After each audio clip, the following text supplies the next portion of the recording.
Channel YouTube Kipoin Cerita mempersembahkan kisah getah kehidupan merak. Di sebuah hutan yang rindang dan penuh kehidupan, hiduplah seekor merak yang terkenal karena kesombongannya.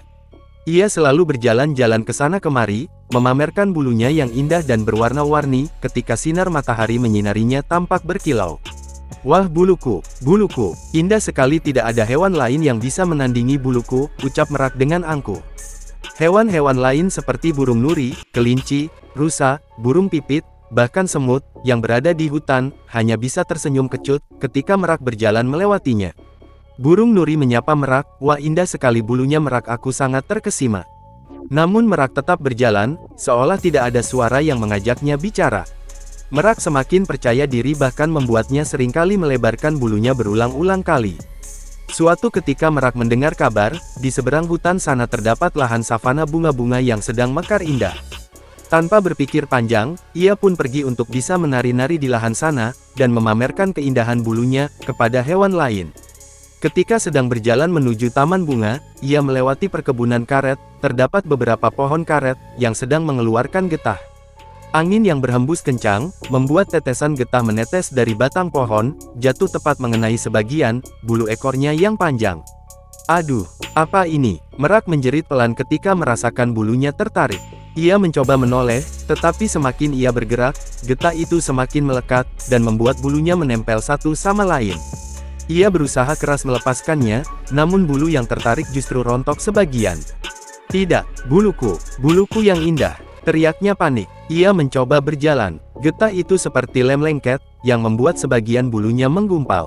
Ia menangis. Untuk pertama kalinya dalam hidupnya, merak tidak memikirkan kecantikan, ia hanya merasa malu dan takut. Beberapa saat kemudian, seekor burung pipit kecil terbang melewati tempat itu. Ia melihat merak yang sedang kesulitan. "Merak, apa yang terjadi padamu?"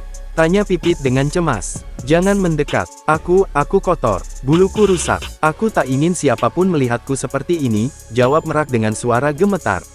Namun pipit tidak pergi. Ia memanggil beberapa hewan lain, seekor tupai, seekor kelinci, dan bahkan seekor semut.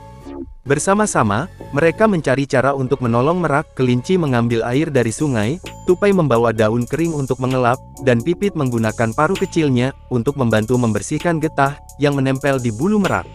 Prosesnya lama, kadang terasa menyakitkan, tapi tak satu pun dari mereka mengeluh. Mereka bekerja sama dengan sabar, dan perlahan-lahan getah itu pun hilang. Merak terdiam sepanjang waktu. Dalam hatinya, muncul rasa haru, yang belum pernah ia rasakan sebelumnya. Ia yang dulu merasa paling cantik, kini sadar bahwa kecantikan tidak berarti apa-apa, jika ia tidak punya teman.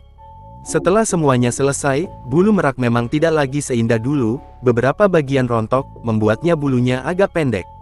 Tapi ketika ia melihat hewan-hewan yang menolongnya tersenyum dengan tulus, hatinya hangat.